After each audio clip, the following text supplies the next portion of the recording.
brand yang tidak membantu orang-orang hari ini. Wah, itu saya kaget. Wah, itu harus disebarkan ke semua orang-orang yang punya brand. Terus saya bilang, kenapa kamu ngomong kayak gitu? Saya nanya gitu kan. Ya karena saya merasa kalau kamu bicara memanusiakan orang, saya hanya akan memanusiakan brand yang memanusiakan saya hari ini. Wah, itu saya langsung, Mas, ini bener juga sih kalau dipikir-pikir gitu kan.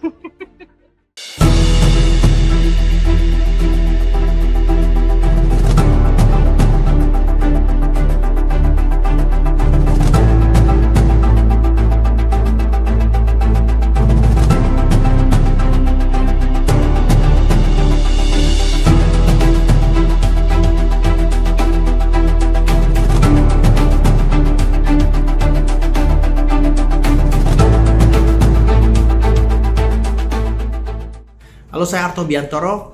Ikuti perbincangan saya dengan Tika Gilang, seorang mahasiswi PhD di bidang marketing dengan spesifikasi di branding di Lancaster University.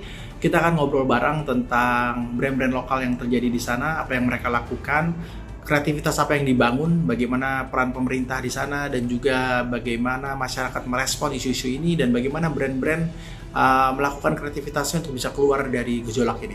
Simak juga respon-respon mereka terhadap brand-brand lokal dan bagaimana satu kasus menarik tentang sebuah brand pemerintah yang bisa mengubah ini semua menjadi brand yang sangat dicintai. Kita akan bersama dengan Tika Gilang segera setelah ini. Hello, my name is Tika Gilang. No, it's not my name. My name is Gilang Widya Kartika, but in Instagram you can call me Tika Gilang, and I'm a doctoral student from Lancaster University, specifically in marketing. And if you have a question, you want to chat about branding, please feel free. And thank you, Mas Arto, for the challenge. And I love you all. I'll be back soon, hopefully. Alright. Totik, apa kabar? Long time no see. Sebenarnya sih kita lumayan sering ngobrol ya. Iya betul. Udah mulai banyak follower dong dari Indonesia kalau ini. Enggak, Mas. Yes, ada beberapa teman-teman brand lokal juga yang nanya-nanya. Lumayan lah, jadi tahu seperti apa brand lokal di Indonesia ya. Kira-kira gambarannya akan seperti apa sih kalau bicara corona di Inggris sendiri? Gambaran brand atau in general coronanya, Mas? Ya, generalnya dulu. Jadi in generalnya ini aku baca contekan aku ya, biar nggak salah. Kalau per 2 April, ya, kenapa? Kalau PSD itu udah ada catatan-catatan ya, PSD ya? Nanti kalau saya kasih informasi yang ngawang, diprotes sama netizen, Mas. Serem kan? Kalau dari BBC nih ya, dari 2 April itu di UK sendiri aja, total kematiannya itu 2.921 orang. Terus yang sudah confirm positif, jadi dia kan sudah mentes masyarakatnya itu sebesar 163.194 orang udah dites per 2 April kemarin. Yang positif itu 33.718 orang gitu. Nah, itu juga kalau di kota aku sendiri itu Lancashire tuh kayak kabupatennya, itu ada beberapa tempat, nggak cuma di kota aku doang. Skala apa sih tuh Lancaster? Kayak Bogor gitu? Bandung? Kayak Bogor lah ya kayak Bogor. Tapi lebih kecil lagi, Mas, ini kecil banget kotanya. Kalau Bogor masih gede, ini kota kecil, kayak Cirebon kali ya. Oke. Cirebon. Kayak Cirebon itu 463 orang yang positif.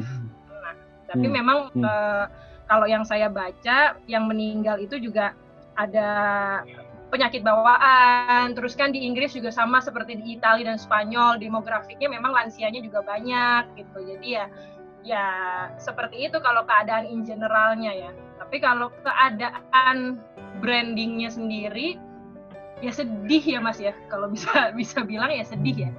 Karena walaupun di Inggris itu ada yang namanya safety net, masyarakat pemerintahnya kan per tanggal 23 itu kan kita quote and quote di lockdown.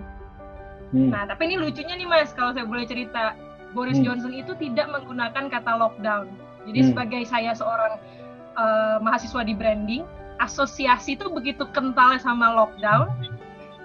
begitu lockdown itu menakutkan buat masyarakat karena Boris Johnson itu mungkin backgroundnya jurnalis, dia tidak menggunakan kata itu, tapi menggunakan kata campaign stay at home. Jadi setelah tanggal 23 kita disuruh stay at home, sebelum itu Jumatnya Mas, itu bar itu ditutup. Nah, lucunya orang Inggris, kalau orang Indonesia mikir orang Inggris itu nggak bandel-bandel, salah total. Oh ya? Jadi orang Inggris malah kabur ke bar gitu, nyuri-nyuri. Betul, nggak nyuri-nyuri sih, tapi hari Jumat itu begitu bar itu ditutup, banyak masyarakat Inggris yang malah pergi ke bar, karena mereka harus say farewell kepada bartendernya, kepada yang punya barnya, ke coffee shop. Ya sama aja, orang manusia hari ini di seluruh dunia udah nggak rasional lah istilahnya. Kalau kita pergi ke puncak, ke Ancol, ya mereka begitu bar mau ditutup, itu mereka pergi ke sana, alhasil seperti anak kecil yang dihukum gitu ya, kasus ininya, analoginya, hari Seninnya tuh kita dihukum udah nggak boleh keluar rumah seperti sedia kala gitu, tapi masih boleh sehari sekali olahraga, masih boleh pergi ke kantor kalau misalnya pekerja-pekerja yang first major, terus pekerja yang emang nggak bisa ditinggalin gitu ya, itu masih boleh, dan juga belanja tuh masih boleh Mas. Nah sekarang kalau bicara brand lokal ya, keadaan ini nih sekarang bikin tentu kalau di Indonesia gitu ya, banyak sekali kreativitas baru yang dihasilkan. Beberapa industri fashion berubah menjadi industri jahit ADP misalnya gitu, meskipun juga banyak yang berkelompok gitu. Kalau kita lihat sekarang brand-brand lokal dalam kondisi seperti ini, apa yang mereka lakukan secara keseluruhan? Kalau ini indahnya brand tuh akhirnya saya ngelihat bahwa ilmu saya tuh ada di realita, yaitu memanusiakan manusia. Ada tuh prinsipnya orang Jawa itu sebenarnya ternyata. Nah, pada akhirnya hari ini brand-brand kecil yang duluan inisiatif. Saya lihat ada 3 jenis inisiatif, Mas. Yang pertama itu mengajak konsumen untuk stay at home. Ini kayaknya brand-brand lokal yang udah nggak punya duit lagi untuk melakukan apa-apa. Yang mereka lakukan adalah campaign. Live di Instagram, bikin poster untuk sama-sama mengedukasi masyarakat. Jadi campaign. Yang kedua yang mereka bisa lakukan ya kalau mereka masih punya modal kapital, modal human resource, yaitu ya misalnya bikin sanitizer. Ada brand Inggris itu yang tadinya brewery, 2 perusahaan brand Inggris yang tadinya brewery, mereka kerjasama sama universitas misalnya, itu bikin hand sanitizer. Jadi co-branding pun juga hadir di sini. Terus yang ketiga ya akhirnya donasi ya. Donasi itu yang saya lihat pun juga bukan ke pasiennya langsung, tapi lebih kepada NHS. NHS itu health systemnya di Inggris. Jadi kan NHS itu punya suster-suster yang terpaksa harus kerja kan hari ini, anak ditinggal, keluarga ditinggal, mereka adalah orang-orang terakhir yang bisa pergi ke swalayan, itu dikasih donasi uang, donasi paket-paket makanan, kayak kita di Indonesia lah. Saya kan udah lihat tuh beberapa teman-teman tuh donasi makanan ke suster, dokter, sama seperti itu, kayak, dan juga potongan harga yang terakhir, promosi lah ya. Tapi animonya tetap ada untuk belanja gitu, moodnya juga masih ada. Kalau untuk belanja yang saya lihat hari ini hanya belanja kebutuhan pokok, Mas. Karena juga mau online, kan salah satu besarnya, boleh nyebut merek nggak nih? Boleh. Yang salah satu paling besarnya kan itu orang Inggris itu pakai Amazon. Sedangkan Amazon itu hari ini mendelay barang-barang yang tidak urgent. Jadi misalnya kita mau beli buku gitu ya, itu nanti baru keluarnya bulan Mei. Gitu. Jadi kemarin yang saya takutkan itu, online itu juga nggak gerak, Mas. Tapi ternyata online sekarang masih bisa berharap, walaupun kecil ya, masih ada lah harapannya. Kita bicara benar-benar behavior yang berubah banget nggak sih? Kalau kita lihat mungkin 1 minggu terakhir, 2 minggu terakhir pernah ke supermarket gitu, apa yang terjadi di sana gitu? Ada perbedaan nggak sih dari behaviornya, pola belanjanya dan lain-lain, produk-produknya? Kalau sebelum lockdown panik yang jelas. Itu swalayan belum dibatasin, Mas, pada saat itu. Kalau hari ini kan kita pergi ke swalayan itu ada social distancing policy, which means semua orang itu masuk ke supermarket hanya boleh, kalau misalnya supermarketnya kecil itu paling cuma 5-3 orang lah yang ada di supermarket itu, dan itu orang antri di luar jadinya. Tapi sebelum itu masyarakat panik, seperti mungkin kita lihat di internet ya, di meme segala macam, ya itu adalah tisu tuh habis gitu kan. Iya benar. Tisu tuh ternyata ada yang ngebahas juga tuh Mas, peneliti social scientist itu udah ngebahas 4 alasan. Nah itu panjang nih ceritanya kalau mau diceritain kenapa tisu duluan. Satu itu ternyata manusia itu harus punya objek yang bisa memberi comfort, harus bisa memberikan kenyamanan, dan salah satunya itu adalah tisu. Ya mungkin utility-nya juga lah ya, karena orang sini kan nggak pakai bidet ya, orang sini kan pakai tisu kalau ke kamar mandi. Dan yang kedua ya karena tisu itu besar, jadi begitu itu hilang, kelihatan lah ada yang hilang di supermarket gitu. Nah kalau yang lucu lagi adalah teh. Jadi orang Inggris itu kan seneng ngeteh. Jadi waktu itu saya kalau cerita ini pengalaman pribadi nih Mas, saya ke supermarket, lagi lihat-lihat kopi, karena saya emang nggak ngeteh kan, saya lihat kopi, terus orangnya tuh ngeliatin saya gitu dari jauh, karena sampingnya kopi itu ada tempat teh. Nah tempat tehnya itu kosong, dia langsung buru-buru nginstok itu teh, terus dia bilang sorry, we still have the tea in our di belakang tuh masih ada gitu teh-tehnya. Oh enggak kok, saya nggak ngeliatin teh. Oh saya pikir kamu nungguin tehnya. Jadi teh, gula, mentega, roti, apa aja ya yang habis ya kalau di Inggris ya. Nasi itu habis, karena nasi itu lebih tahan lama kan. Pasta, kayak makaroni, terus spaghetti, itu pasti habis, dan makanan-makanan kaleng ya, kayak sup kalengan, pasta kalengan, itu pasti habis. Dan yang lucu ya hand sanitizer, terus sabun cuci tangan. Nah, tapi ini ada yang lucu nih Mas, kalau saya boleh cerita. Jadi saya pergi ke 3 jenis swalayan. Jadi ada swalayan Aldi namanya, itu swalayan yang kalau kita boleh bilang menengah ke bawah lah ya, karena murah banget. Dan dia banyak Me Too produk. Terus yang kedua itu Sainsbury sama Asda. Dan yang terakhir itu Waitrose, Boots, itu yang kayak Marks and Spencer yang lebih premium lah. Nah, yang di Aldi ini, saya pergilah ini karena harga mahasiswa Mas, jadi saya lebih sering ke sana. Di Aldi ini tuh ada aisle buat sabun cuci tangan. Nah, sabun cuci tangan tuh ada 2 pak. Yang satu harganya mahal, dan yang satu harganya murah. Di dalam kondisi sudah panik, yang mahal pun tidak kesentuh, dan saya ngerasa berarti manusianya masih rasional ini. Itu menarik sih menurut saya, karena saya orang yang belajar itu, jadi kayak berarti masih ada ngomongin masalah uang gitu. Karena kan logikanya kalau kita udah panik ya udahlah ambil apa aja yang ada gitu kan. Betul. Kalau bicara social behavior yang paling signifikan berubah apa sih sekarang kalau dilihat dari 2 minggu terakhir ini, 1 bulan terakhir ini? Kalau social behavior yang paling signifikan ya dari saya pribadi itu adalah penghargaan terhadap NHS. Jadi NHS ini kan adalah sebuah brand besar juga buat di Inggris kan. Dulu NHS itu National Health System, jadi kayak BPJS-nya lah gitu kalau kita punya gitu misalnya.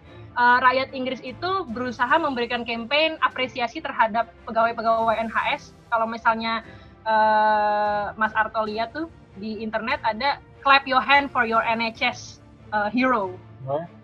Jadi itu Wembley itu di setel lampu warna biru, di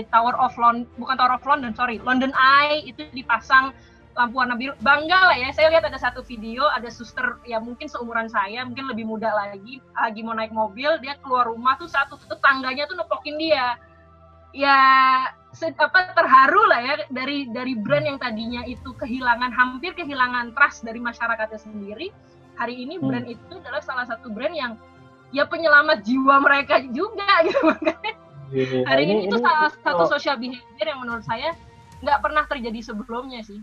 Karena hari ini juga ada teman saya kemarin nyeletuk, Tik, saya sebagai orang Inggris, karena kamu belajar brand, pegang kata-kata saya ya, saya nggak mau beli brand yang tidak membantu orang-orang hari ini. Wah, itu saya kaget. Wah, itu harus disebarkan ke semua orang-orang yang punya brand. Terus saya bilang, kenapa kamu ngomong kayak gitu? Saya nanya gitu kan. Ya karena saya merasa kalau kamu bicara memanusiakan orang, saya hanya akan memanusiakan brand yang memanusiakan saya hari ini. Wah, itu saya langsung, Mas, ini bener juga sih kalau dipikir-pikir gitu kan. Gila, keren. Tapi di sini juga kelihatan kok, maksudnya beberapa brand gede dan kecil itu mindsetnya udah memang, karena dia tahu nih kalau ini berjalan lama mereka rugi juga. Jadi yang mereka pikirin sekarang, banyak brand yang kemudian dengan dana-dana yang mereka punya ya gitu ya, apa yang kita bisa lakukan ya gitu supaya proses ini bisa lebih syuting. Karena sebenarnya kalau isu kesehatannya memang ini sesuatu yang kita harus hadapi, tapi yang lebih menyeramkan sebenarnya isu sosial dan isu ekonomi yang berkelanjutan gitu. Ini yang kemudian beberapa brand besar justru simpatinya tuh lebih kepada ini kasihan ya, ini orang-orang harus makan nih gitu. Dan itu menarik banget, kayak kemarin tadi kalau nggak salah baru baca salah satu brand dari Amerika, KFC misalnya, dia bagi-bagiin 1 juta loh ya, 1 juta ekor ayam gitu, potongan ayam sih kayaknya, feeling gue potongan ayam bukan 1 ekor ayam ya. ke masyarakat. Lalu beberapa brand convert dari bisnisnya ke APD, lalu membagi-bagikan secara gratis. Ada yang kemudian donasi makanan, jadi pembelian makanannya dikembalikan. Jadi banyak yang bilang sebenarnya di balik isu ini kemanusiaan tumbuh banget ya. Kalau manusia yang diciptakan jahat, ada juga manusia yang diciptakan baik. Ya, pada dasarnya kan akhirnya, ya kalau memang kita masih sadar kita adalah manusia, yang hal pertama kita lakukan adalah ya sharing and caring. Kalau memang udah nggak ada sama sekali duit, yang bisa kalian lakukan tuh sebagai brand, at least nanya kabar konsumen. Apa kabar konsumen, membantu pemerintah mengedukasi masyarakat. Mungkin kayak di Indonesia ya ajarin kenapa nggak boleh mudik dengan informasi yang sangat informal gitu. Kadang kan kita nggak mau dengerin apa kata pemerintah kan. Nah, yang lucunya dari ilmu yang saya pelajarin ini, buat konsumen itu brand itu teman. Dan mungkin kita lebih percaya kepada teman kita yang entitasnya itu adalah brand daripada mungkin pemerintah misalnya gitu. Jadi kalimatnya gini ya, beruntung mereka yang membangun brand dari kemarin-kemarin, karena begitu ini kejadian orang udah tahu dia bisa rely ke siapa ya. Betul, dan makanya jangan dianggurin konsumennya juga kalau menurut saya, Mas. Kalau kita terus nggak bisa apa-apa, kita nggak komunikasi. Hari ini kan kita dibantu sosial media kan. Ya. Pakai aja Instagram, pakai aja Twitter, at least menyapa lah.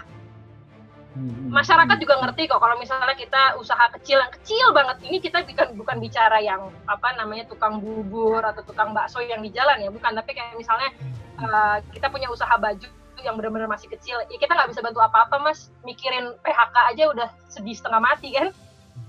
Ya kita menceritakan itu ke konsumen pun, konsumen juga akan kita diikut sertakan, jadi ada involvement juga, akhirnya konsumen merasa relevan di sini. Kalau saya lihatnya sih gitu ya. Keren. Well, Tik, mudah-mudahan ini bisa cepat berlalu. Terus, kita keep in touch yang pasti. Jadi nanti teman-teman juga mau tanya-tanya tentang branding, tentang anything related ke digital marketing. Di dalam bisa ngobrol sama Tika @Tika_Gilang ya. Tika_Gilang atau Tika Gilang? Tika Gilang. Tika Gilang. Oke. So Tika, terima kasih banyak. Ada yang mau disampaikan untuk teman-teman? Mungkin pesannya adalah stay safe, stay healthy, dan stay happy. Walaupun susah banget buat bahagia, cuma sekecil apapun, sereceh apapun harus bisa bahagia. Karena kalau nggak bahagia, kita nggak bisa survive. Jadi ya, itu aja sih. Dan Indonesia kan bangsa yang mudah berbahagia, jadi harus bangga menjadi bangsa yang begitu. Oke nih Mas Arto, thank you ya.